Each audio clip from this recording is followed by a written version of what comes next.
Just making sure I got everything pulled up.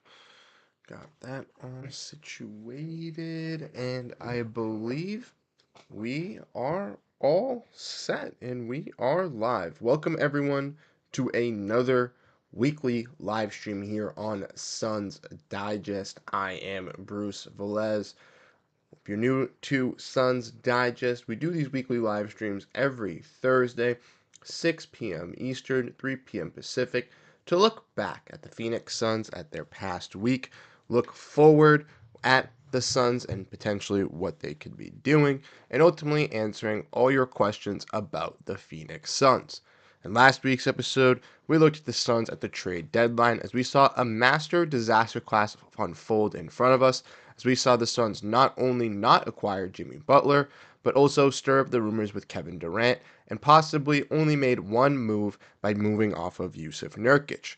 But the Suns, post the trade deadline, have given us some new light with their internal changes, as we've seen Bol rise through the ranks. We're overall going to be looking at the Suns' first half of the year and going over, are the Suns cooked? That's what our discussion is going to be on this live stream. So I want to know your guys' thoughts down below in the comment section. Let me know what you guys ultimately think about this Suns team as we ultimately go over this squad. If we want to dive in, if we want to get into it, like I said, we're going to be looking at ESPN, where we can see the Phoenix Suns on the season are not where fans expected them to be at the start. They're 26 and 28 at the moment and currently are fifth in the Pacific Division. The Pacific Division, as we all know, states the five teams of the Suns, the Lakers, the Warriors, the Clippers, and the Kings. And the Kings still trying to stay relevant with their new moves of Zach LaVine and just signing Markelle Fultz. The Lakers just got Luka Doncic. The Clippers made some marginal moves by getting Bogdan Bogdanovic, Patty Mills, and Drew Eubanks, but still want to stay relevant. The Suns obviously didn't really do much, and the Warriors were the team to able to get Jimmy Butler.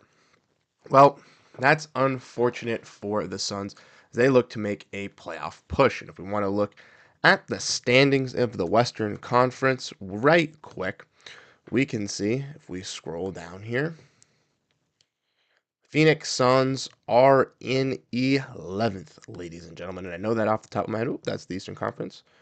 Go to the Western Conference. There we are. 11th place in the Western Conference. Currently not in the play-in and not even in a playoff spot. And this is something that Suns fans, including myself, were not picturing at the start of the season. So what could the Suns do? How are they going to fix these issues? Will they possibly make the playoffs, or are they done? Well, that's what we're all going to be breaking down and discussing on this episode here on Suns Digest. We got some comments, so let's dive into them. Peter Hernandez is here. What's up, Peter? Asking, bro, what is wrong with the Suns? Let me fix this real quick. Move my name tag underneath that, and boom. You will see me disappear, but I will reappear. There I am. I don't really know what is going on with the Phoenix Suns. There's a lot going wrong with this team. Trying to trade your best player, just not having the best trade value for some of these assets and wanting to keep them. Ultimately, I do think the Suns are looking forward to figuring out what can work this season and trying to just scrape a play-in spot. If they make the play-in, I think that they feel confident with Durant, Booker, and Beal. They could win one, if not both of those games, if necessary, to make the playoffs. And if that's the case, then anything can go with this team as long as they win at least one game. The management, I think, will be happy and focusing on next season. Trajan is mad that Ishbia is not doing that great. I'm sorry about that. I don't mind Matt Ishbia at the moment. We haven't really seen him do too much to shake us. I mean, yeah, he made some boneheaded trades at some points, but I do believe that he wants to win, and I do think he will really tool this roster around this team to make it win. What's up, Big Merc? Appreciate the follow on Twitter the other day. You did see that you dropped a nice little follow over on there, so thank you so much for support on other places as well, and glad you could make it to the stream once again. I know you're a big time viewer. 46 wins, you're calling it. That's what I think too. 46 wins is a lot. That would be 20 more wins in what, They have 54 games played. So, if my math is correct, they would have to go 20-8 to do that, I believe. 54 and 28 is 82. Yes, yes. 20-8. That is going to be tough, and with their tough schedule as well, that is going to be very difficult to do. Yeah, I did that on the fly, Big Merc. I know, big brain, big math right there. But let's dive in and let's look at this Suns team because, like I mentioned, we're going to dive in, look at them over the past week, look at them in the future weeks, kind of go over this team as overall of a whole for this season. So, like I mentioned, if we look at the Phoenix Suns here, we can see that last week, if we scroll on down, or this past week, we've seen them lose to the Rockets, the Grizzlies, the Nuggets, beat the Jazz, lost to the Thunder, lost to the Blazers twice, and beat the Warriors. Now that Warriors game was a nice one from a little while ago, where the Suns were able to, kind of highlight that they could play both sides of the ball on Martin Luther King Day. But then after that, they played the Blazers in a back, or not, that was not an MLK Day, excuse me. Then they played the Blazers on a back-to-back. When they played the Blazers, they ended up losing that game due to DeAndre and Toumani Camara being pretty dominant. Then they played the Blazers again and lost a close heartbreaker where Devin Booker broke the all-time scoring record for this team. Versus the Thunder, they had no Kevin Durant, no Bradley Beal. Played good in the first half, but then got completely worked in the third quarter, absolutely allowing the Thunder to go 20 for 2 from the field and just disrupting them. And then kind of going into this week here, we saw them play the Utah Jazz on Friday night, I do believe. Yes, it was Friday night, in which the Suns were actually winning this game, playing very solid versus a Utah Jazz team here that basically waved the towel going into the fourth, with Devin Booker really playing solid, with no Kevin Durant, with no Bradley Beal. The Suns were looking like they were doing to the Utah Jazz what they were supposed to do. And then things started to crumble apart as the Jazz started to claw right back late into this game. They almost had it and stole it away, but Grayson Allen hitting those two big threes late in the game sealed the fate for the Phoenix Suns as they were able to capitalize and win that game, dominating in overtime. And then we saw in the recent 3 games, 3 heartbreaks in which it's been the only silver lining, the Bull experiment. As in the Utah Jazz game, he had a nice little behind the back pass to Damian Lee, which ultimately inspired a lot of perfect peace, but finding something that is working this late in the season is at least nice to see for the Phoenix Suns. In that Grizzlies game, it was a very, very close one, and this Rocket one, it was as well, but ultimately the Rockets pulled away with it late to take the victory versus the Suns. And Tony Law is here saying, "Hey chat, what's up, Tony? How you doing? Glad you guys can make it." But overall, when looking at this Suns first half, like I mentioned, it just has not been great, right? If we want to click the schedule, look to kind of recap this season. They got off to the hot start, right? They beat the Clippers. They lost to that Lakers game. They lost to the Lakers, obviously, but then went on a nice little win streak. Dallas, Lakers again, Clippers again, Portland, Miami, Washington, Dallas, beating Dallas twice, beating the Clippers twice, and splitting the series with the Lakers while taking some serious notes against some Eastern Conference opponents like Philly and Miami. But then here come the injuries, and here comes when players like Bradley Beal gets hurt, and Kevin Durant gets hurt, and Devin Booker is now getting tripled and doubled. And as we can see, the Suns then go on this little bit of a losing streak. As you can see, Beal with 28. This was the game versus the Kings where no, this is the game where Josh Okogie went good. The second game versus the Sacramento Kings. Utah, they won because Utah's not that great. But after that, Okogie's the leading scorer. Okogie, Jones, Booker. And you'll see for all these losses here, going through these next couple games, it's going to be just Devin Booker because there is no Bradley Beal and there is no Kevin Durant. Now, here comes Royce O'Neal with some sprinkles. But as we can see throughout all of this, the Suns are just completely beatered and battered after starting on that nice little win streak. They go on a 5 game loss streak separated by a win, then another loss, 2 wins, 3 losses, 2 wins, 3 losses, 1 win, 4 losses, 1 win, another loss. Then went on a little nice win streak in January here when the guys were able to come back post their injuries. But as we've seen throughout the season, the injury bug has still been here. In the last contest the Suns just played against the Houston Rockets, there was no Bradley Beal and no Devin Booker. We obviously know versus the Thunder, Jazz, and versus the Denver Nuggets coming into this last week that there was no Kevin Durant or Bradley Beal in those contests. And the Suns have also dealt with injuries to guys like Grayson Allen, Royce O'Neal, Ryan Dunn, Yusuf Nurkic, if you want to call that an injury, and many, many more. And that's what's left this Suns team truly battered. The Suns also have struggled on the defensive side of the ball. I want to pull up a tweet here from my guy John Voida, courtesy of Bright Side of the Sun, and I'm going to see if I can find it quick here. Here's John. Go check out John and Bright Side of the Sun if you don't already. But as we can see, the current Suns odds, right, plus 9,500 to win the division as they're currently sitting fifth. 125 to make the play-in, which is basically saying they're not a shoo-in to make the play-in. People are banking they're not going to make it. Plus 390 to make the playoffs. 4,000 to win the Western Conference, and 85,000 to win the championship. Absolutely ridiculous. Higher odds for the Suns to win. We saw in some of these games, obviously, Tyus Jones hasn't been the greatest for the Suns this season, as he's had a lot of turnovers for the Suns team. We want to look at the Phoenix Suns at the All-Star break compared to last season by Shane Young. This was a perfect diagram to look at. We want to look at this team compared to last year. Last year, this team had 33-22 was a positive record. This season, they're 2 games under 500. At home, they had a winning record. Luckily, the Suns at home do have a winning record this season, but on the road, the Suns are not above 500. They currently sit 10-17, which is not great.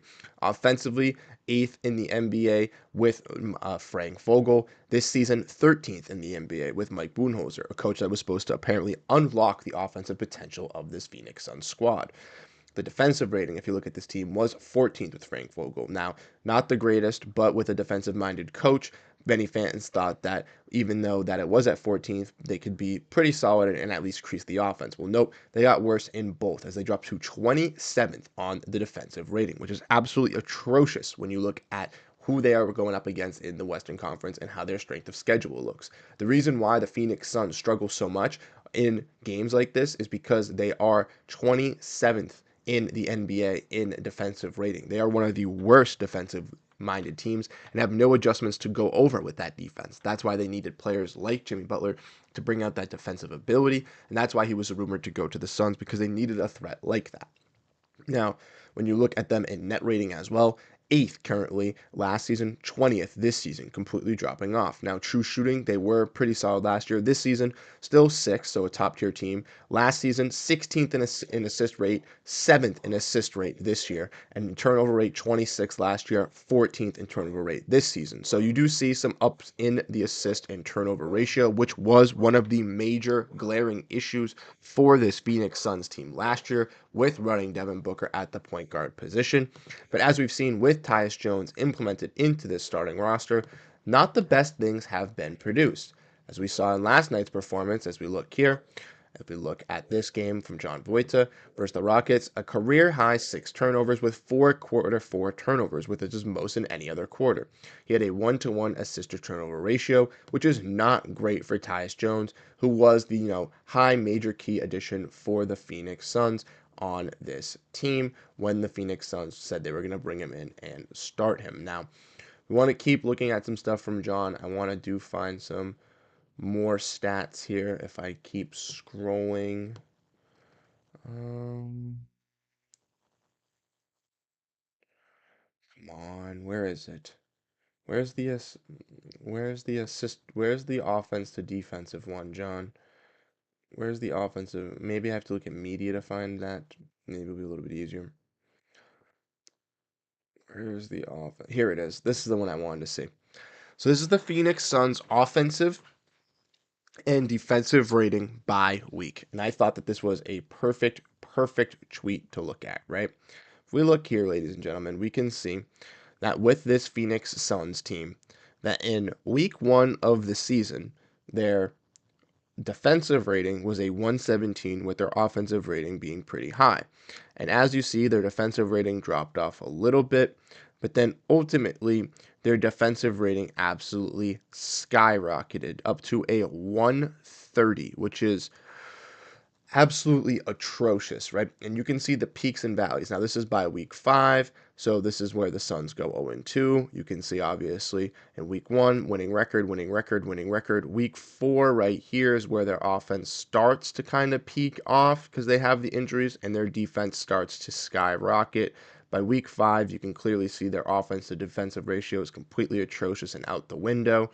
Then here it kind of gets back to relative around week 6 and 7 when they start to do a little bit better and the defense starts to get good with the implementations of Josh Kogi, Royce O'Neal, Kevin Durant coming back for a little bit here. But then you see, obviously, the offense starts to pick up as the defense starts to go. And there's no consistency with the defense here either. Like as you see, it's all the way up, then all the way down, then all the way up, then down, up, down, up, and now it's going back up. And this is not what you want to see with the Suns' defensive rating. You want to see it low. And right around here is probably when they got Nick Richards, my guess would be, right? Right when they went around 2-1, 4-1, 2-1. But unfortunately, for the Phoenix Suns, their defense has just been very, very shaky, as you can see. And this is why they're ranked 27th. Now, offensively as well, it hasn't been great. It's also had peaks and valleys, but with injuries and being the lowest here at a 105 offensive rating on week 10. So I'm going to have to look back and figure out which week that was. But their offense is trying to come back together. And this is with the inconsistencies of, again, once again, players being out, stuff like that. But you see that the offense was still pretty relative with Booker, with Kevin Durant, or with Beal and KD and Booker, being sidelined for some points. The offense was, pretty could sufficiently hold it on. Had some peaks, but the defensive here at this point seemed to be a lot more bigger in variance. What's up, Phoenix Suns #1 fan? Sorry, I didn't see your messages. How you doing? Sorry, Bruce. I lost faith in the Suns making the playoffs or having a winning season, and I don't blame you, Tom Rice. I don't blame you on that either. See, I very optimistic with this Suns team, right? And ultimately, I do think that this season might be a little bit of a wash because it is going to be very difficult for them to kind of climb back into this. If we want to look at the Western Conference, Tom, get back into that. We can dive into this. It's going to be difficult because a lot of these teams competing for the playoffs definitely got better. The Suns didn't really do and make that many much major changes here. If we want to look back at this, right? So if we want to be 100% realistic, I think the Thunder make the playoffs, the Grizzlies make the playoffs, the Nuggets make the playoffs, the Rockets make the playoffs. These four are guaranteed locks for me, right?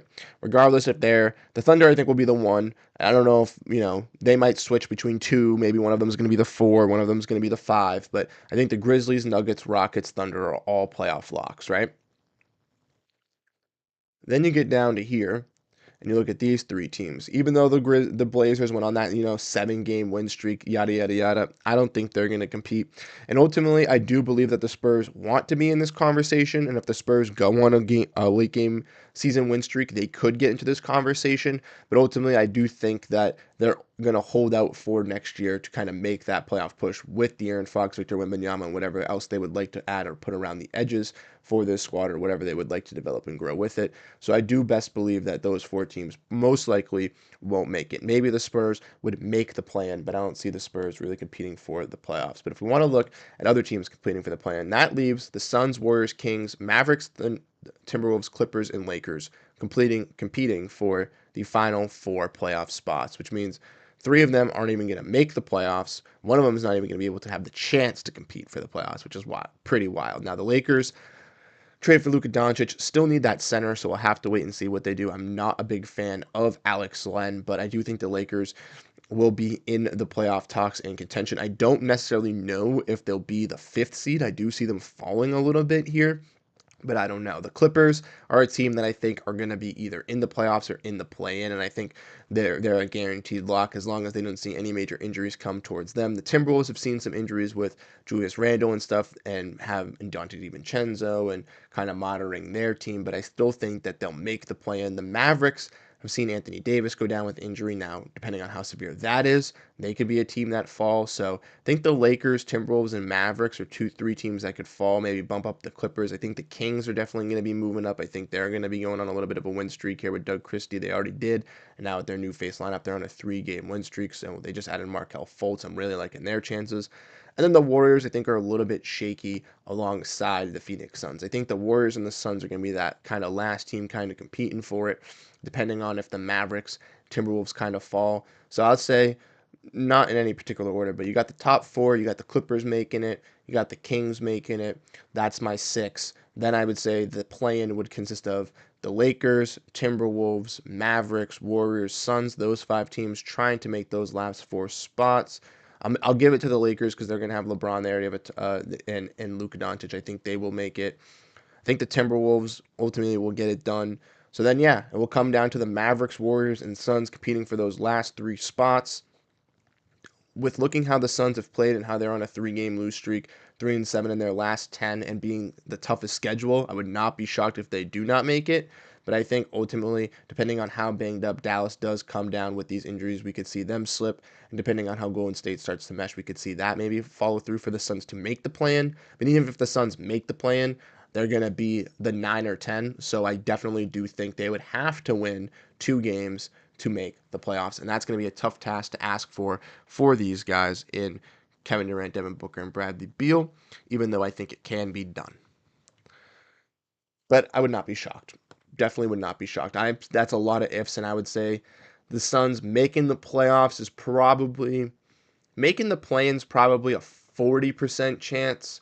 Making the playoffs is probably a 25 to 30. What's up, King Nacho? How we doing? Appreciate you showing the support here.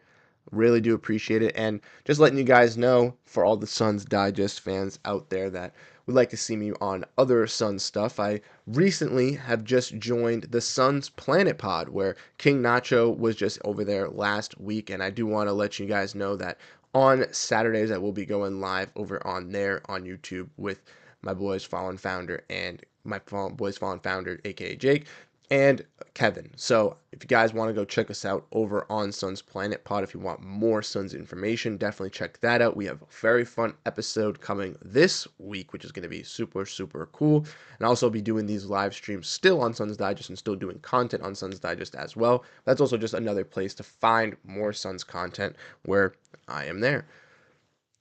Yeah, Suns Planet. Right, King Nacho. Kurt. It was huge. It was a big announcement.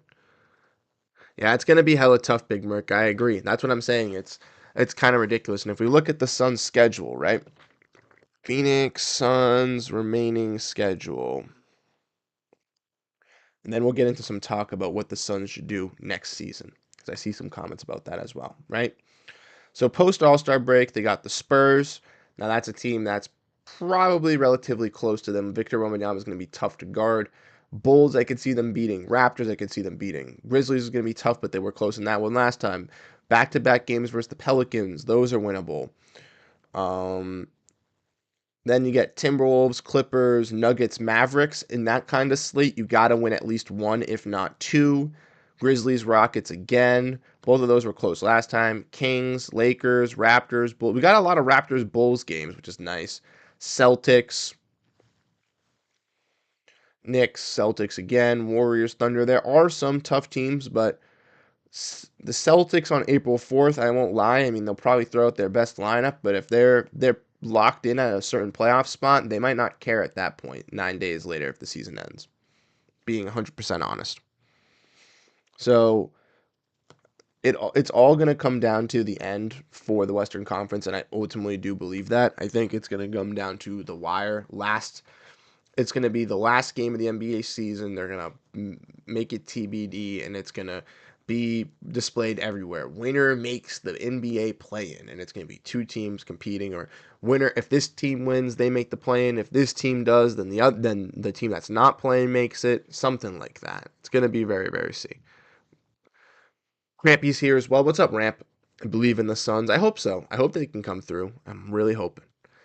If KD gets traded, what team do you think he will go to, and what player do you think he'll get traded for him? So this is a good question. if KD gets traded, what team do I think he'll go to? I think there are a lot of teams that he could potentially go to. Um, the four that I would keep in mind if I were a Suns fan would be the teams that were interested in Kevin Durant.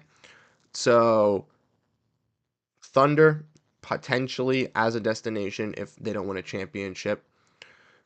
The Rockets because they have the picks. The Grizzlies because they have a lot of young talent. And the Timberwolves because I think they would like to pair Ant with Kevin Durant as well. Now, I think that for those types of trades, you have to kind of analyze what the Suns would be getting back. I mean, if you're trading with the Rockets, you probably want your picks back and or some talent of Cam Whitmore, Tari Eason, Jabari Smith, Jalen Green back. If it's with the Grizzlies, you're probably gonna want some. You're gonna want some picks. You might even want a player like Jaren Jackson or Desmond Bain with some of their young talent because they have a bunch of young talent like Vince Williams. They also have who's the other guy? The guy that got hurt. Oh, this is gonna kill me. Who's the other Grizzlies wing that they have? Oh, GG Jackson. GG Jackson. GG Jackson, one of those players. I don't know if necessarily the Grizzlies would be willing to give up any of those guys, but that would be a potential call with the Thunder. Case and Wallace 100% has to be in the deal. Um, J Dub 100%. Those are the two players that I would be asking for, but I don't know if they would do that. I wouldn't want to try to trade him to the Warriors, and I don't think the Warriors would try to get him post Jimmy Butler. I don't think they wanted to have a team of Jimmy, KD, and Curry. I don't necessarily know about that, but we'll have to keep an eye out. We'll have to wait and see. I still believe that the Suns have the possibility of keeping this trio, and that's why, which we'll get into a little bit when looking at the potential of this second half of the season for this Suns team. I think that if the relationship is salvageable with Kevin Durant, that's what you should do is salvage the relationship, get him the extension, and figure a way to put a team one last time around him and Booker to really push for it with Matt Ishbia. And I think that can be done with the necessary tools.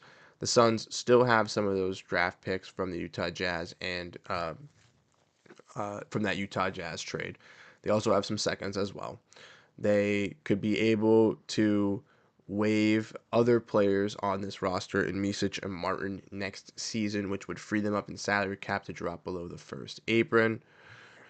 Nah, they're not going to be able to get SGA, unfortunately. SGA is not going to be tradable.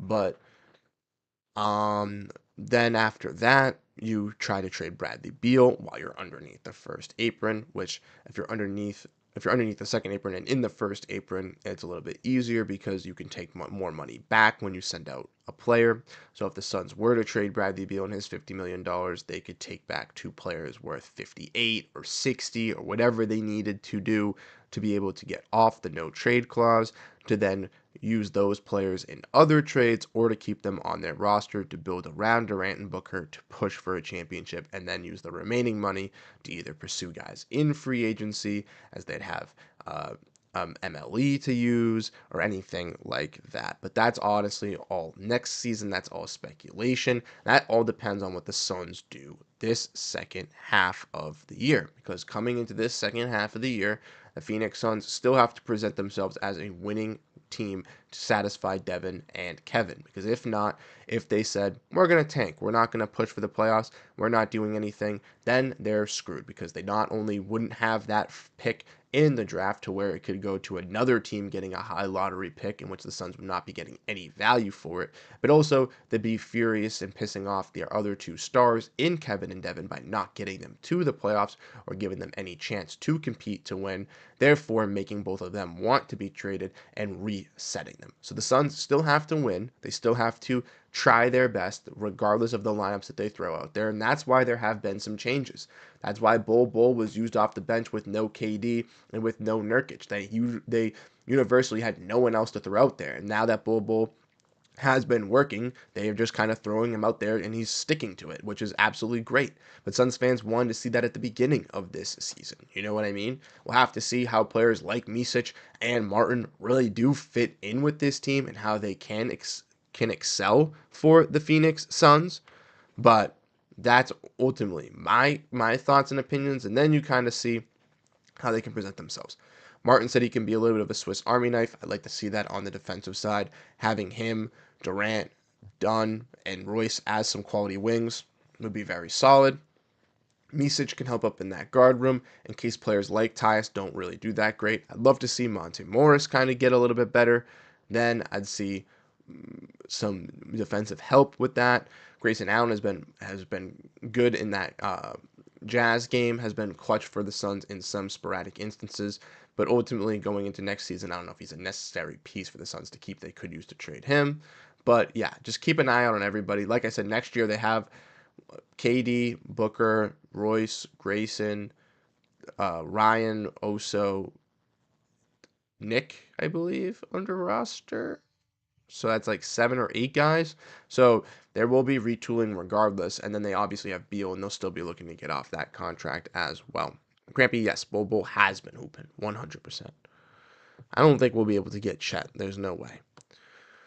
What if Book and KD get traded? Then what? So then it would be a rebuild. It If Book and KD get traded, it would be that watching Bradley Beal on the Suns with a bunch of young guys. It would be Booker going, the Suns getting draft picks, the Suns getting youngish talent or talent that can be still good. It's not like they'd get terrible, bad talent and be a bottom three team in the NBA, but it would be Bradley Beal, all depending on where they traded players. Like if they traded Booker to Houston, for example, Jalen Green and Cam Whitmore come back, right? Then you add them into the lineup.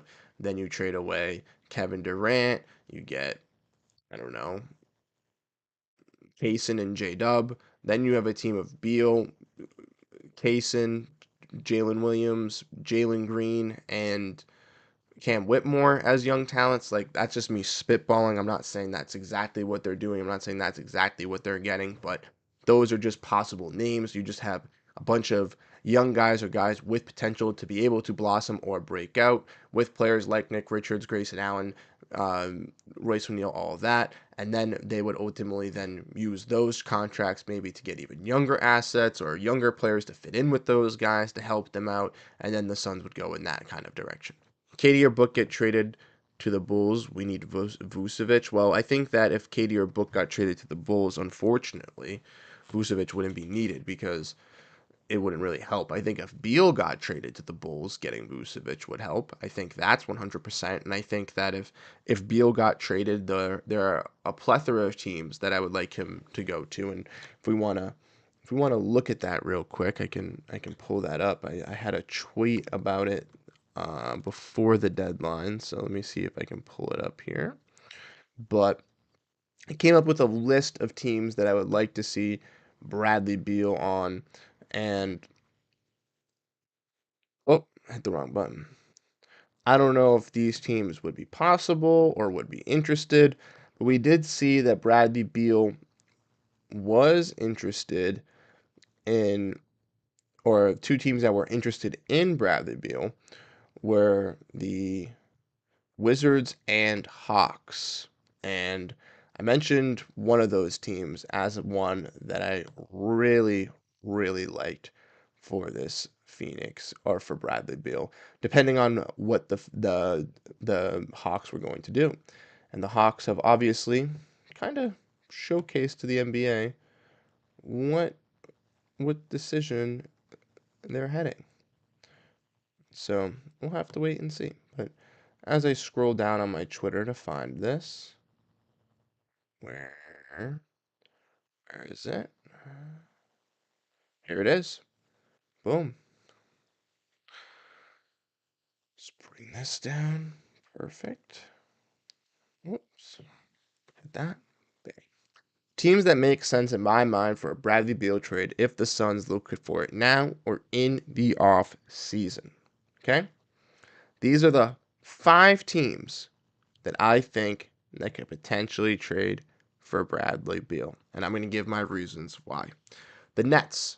The Nets have a lot of cap space, right? Ladies and gentlemen, we know that. They want to be a bad team.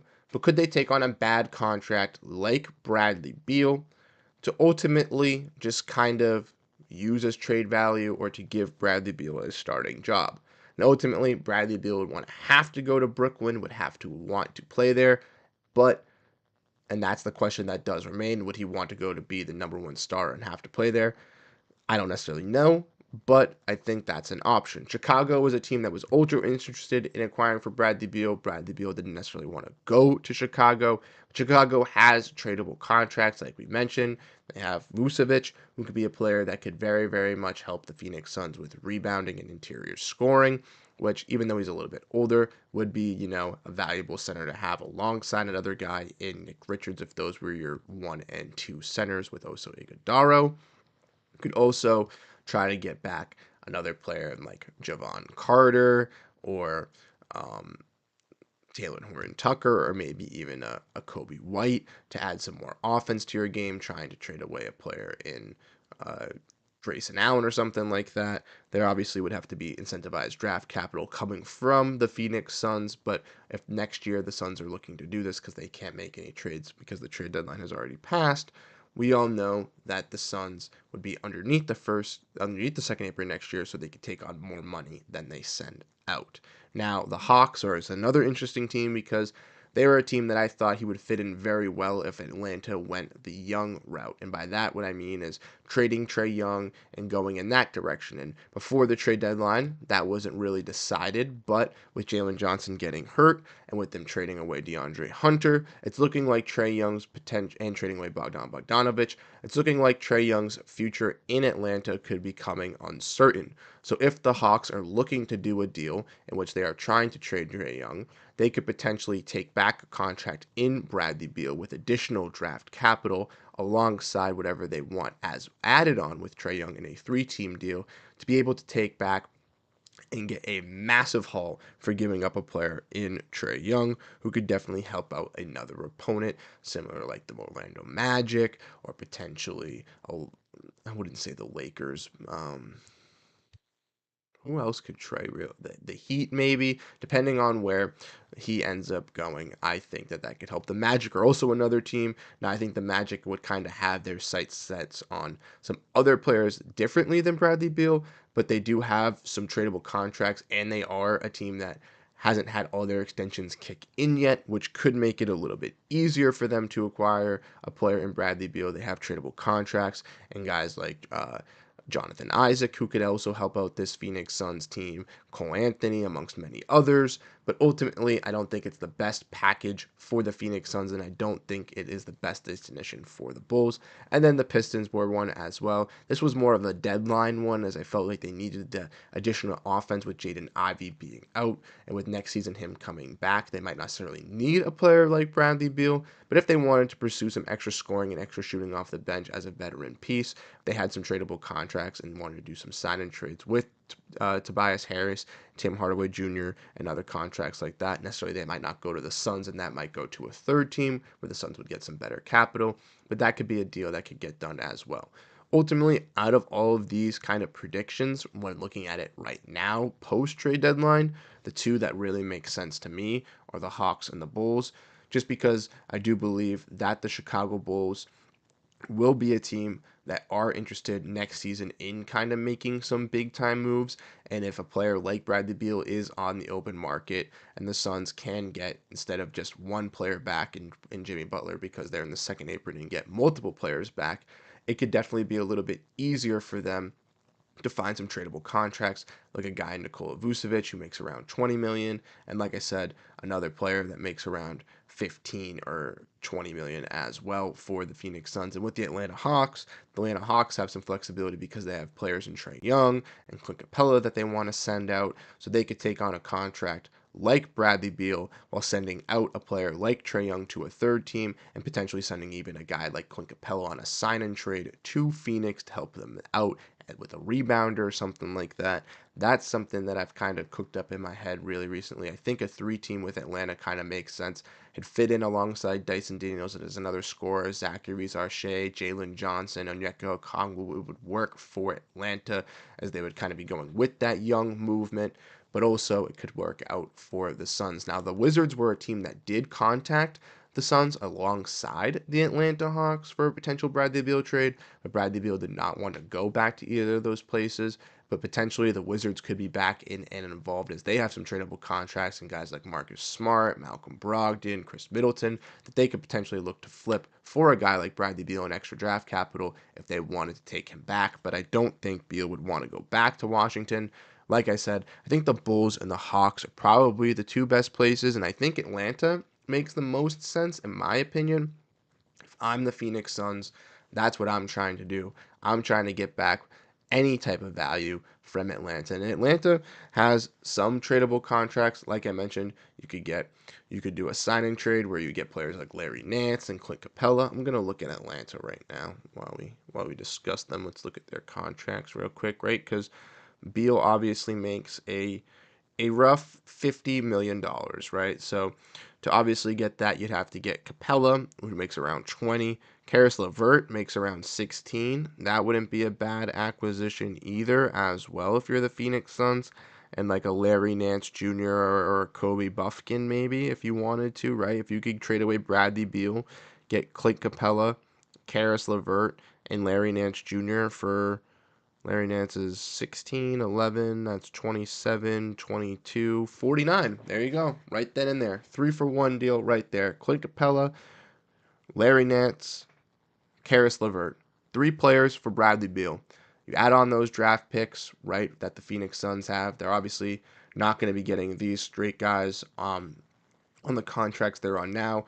All 3 of these guys are on expiring deals, so they would have to be signed and traded to the Phoenix Suns. But once again, if you can get a deal like that, and if you're the Atlanta Hawks, even not even having to move Trae Young in that deal in a 3-team deal, or potentially using a 3-team deal to even get even more assets back, either younger draft capital alongside Bradley Beal and or more expiring contracts, I think that helps. And for the Phoenix Suns right there, you get Karis LeVert, a very solid shooting guard who can play off the bench, plays very similar to guys like Royce O'Neal and Grayson Allen, but that makes you obviously realize that by bringing in a guy like Karis LeVert, a player like Grayson Allen, who's on a $15 million contract, could be expendable for the Phoenix Suns then going into the next season. Then you add another big in Clint Capella, who's obviously gotten a little bit worse, might honestly be around that backup big tier at this moment. But if you bring in Clint Capella, you can have him and Nick Richards kind of simultaneously play that big man for you alongside Osa Iguodala, who brings that offensive upside. And then Larry Nance Jr. can play that small ball 5, plays more of a power forward, but can honestly slim in and fit in for you right there. So then you're looking at a lineup, obviously, right? You do that of Booker, Ryan Dunn, Kevin Durant, Clint Capella, and insert Royce or Karis LeVert into that lineup. That's not bad at all. That is not bad at all. Do we have a, I don't have a Word doc, right? I can't cook it up because yeah, it's gonna, it's gonna glitch. Yeah, I knew that. I knew that. Sorry, hit the wrong button. Just trying to get creative here on this Phoenix Sun side of things. Why won't it let me get my face up? Oh my god, it glitched. It glitched, guys. It won't let me click my face. No. Actually, no way. Yo, no way. Well, well, ladies and gentlemen, I don't know what's going on. No, it's all here. What? There we go. I fixed it. Yay. I fixed it. Give me props. We aren't cooked, we're burnt at this point. I agree, Johnny Ray. I agree. Sorry for the technical difficulties, but I agree. I agree. And that's what I'm saying. I think that if you can show to the front office and to Kevin Durant that you can win with this team, there are possibilities to work around these types of things, right? And if you are able to do that type of trade with the Atlanta Hawks, right? We're able to get something like that. Or if we look at the Chicago Bulls, if we want to look at their team, right? Let's look. I feel like the Nets were a little bit easier because they had Ben Simmons. Now that he's bought out, it's a little bit more difficult. But if we want to look at the Chicago Bulls, right? If we want to look at how much money they have. Um, oh, perfect. Perfect, perfect, perfect. Trade away Bradley Beal. Give me Lonzo Ball, Nikola Vucevic. 41 million right there. And you could even give me, you could either give me Kevin Herter or Zach Collins as well, right? I know that Kevin Herter, Zach Collins haven't had the greatest couple of seasons over the last couple of years, but if you trade away Bradley Beal, if you're giving me Lonzo Ball, Nikola Vucevic, and Kevin Herter in that deal, you're giving me right around what? $57 million. I'm taking on that. I give you Bradley Beal at a right around 50, and if I have to send out a little bit more, I wouldn't want to send out Richards, but I mean, Allen would be on that deal for a little while. You could send out Allen if you had to, but I don't necessarily think you would. But maybe Royce. But then you obviously would have Lonzo, Vucevic, and Herter added to the lineup, and Herter would be placing Grayson as well. So those are kind of the ideas that I kind of have for this Phoenix Suns team. Ultimately, I do think that if you can repair the relationship with Kevin Durant, with Devin Booker, and keep this team in that contention, if you put them around those types of guys, and once again, players like Tyus, Monte, Mason, um, Damian Lee are all on veteran minimum contracts. So once all those players are also cleared off the books, then that allows the Suns to then have so much freed up space and roster spots available that, yeah, it might be a little bit harder for them to, make trades and do stuff like that. But when they look to sign free agents, if they have a team now of Kevin Durant, Devin Booker with Karis LeVert, Clint Capella, and Larry Nance, or the Lonzo Ball, Nikola Vucevic, Kevin Herter, then they look a little bit better to other free agents, aspiring guys that are like, maybe I will go to Phoenix. Maybe I will take that veteran minimum, or maybe I will go play there for the MLE, which makes things a little bit easier for Phoenix. And it also makes it a little bit easier as well because even if they acquire some of these guys, right, and they bring them on, they're all going to be on, instead of having one guy making $50 million, they have three guys making $50 million, which makes it so much easier for the Phoenix Suns that if one of them isn't playing up to par, or they find out that, hey, we kind of need another rebounder and we have too much shooting, we have to trade one of these guys, it's easier for the Suns to find a $16 million deal for a $12 million contract than a $50 million deal for with a no trade clause where he can choose where he wants to go, where also you can only take back the same amount of money and you can only take back one contract for it because you're in the second apron. That was makes it so restrictive. Going into the offseason without being in the second apron, it is going to free up so much more things for the Suns. Now, obviously, that would be obviously no Misic, that would be no Martin, and that doesn't mean that those guys can't come back, or even guys like Tyus, or guys like Monte, or Mason, or Damian Lee won't be back on the Suns, or even Bol wouldn't be back on the Suns roster as well. It just means that the Suns would have to let go of them at first to be able to make these other moves. Lenny wants Voos. I think Voos would be nice. He has gotten a little bit older, but he would play pretty solid around Kevin Durant. Now, the only problem with that is I like defensive centers and I like rim protecting centers for Kevin Durant and Booker just because they get up so many shots. So I really want them to stay. Yeah, I know a lot of fans want Tyus to go, and I think that's kind of the sentiment here is that he's not going to come back because he's going to get more money somewhere else. So I think that was very confusing why the Suns didn't trade him. But maybe the Suns feel that they want to bring him back on an extension. If they bring him back on an extension, if they do keep him with this team next season, I do expect it to be off the bench, but we'll have to wait and see. But did go over the Suns for a little while. I do appreciate everyone that came in here, talked to me during the stream. I want to say shout out to everyone that was in here. Like I said, we went over the Suns first half a little bit, went over the second half, kind of going over my predictions. I went on a little bit of a tangent, a little bit of a rant there, kind of going over the Phoenix Suns and what they could ultimately do. But like I said, I'm going to say optimistic.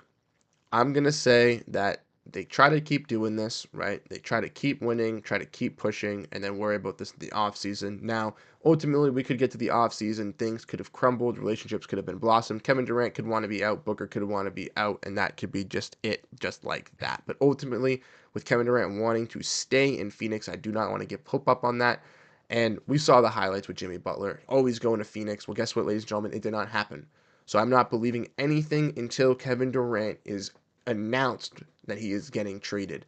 Until that point, Kevin Durant is a Phoenix Sun, and he wants to win as a Phoenix Sun. So Matt Ishbia and James Jones should be doing everything in their power to make sure that him and Devin Booker have the right roster around them to compete for this championship. Like I said, I think that they can get this trade done. Next season, we're going to see a lot of teams make more shakeups. Teams like the Atlanta Hawks possibly trading Trae Young.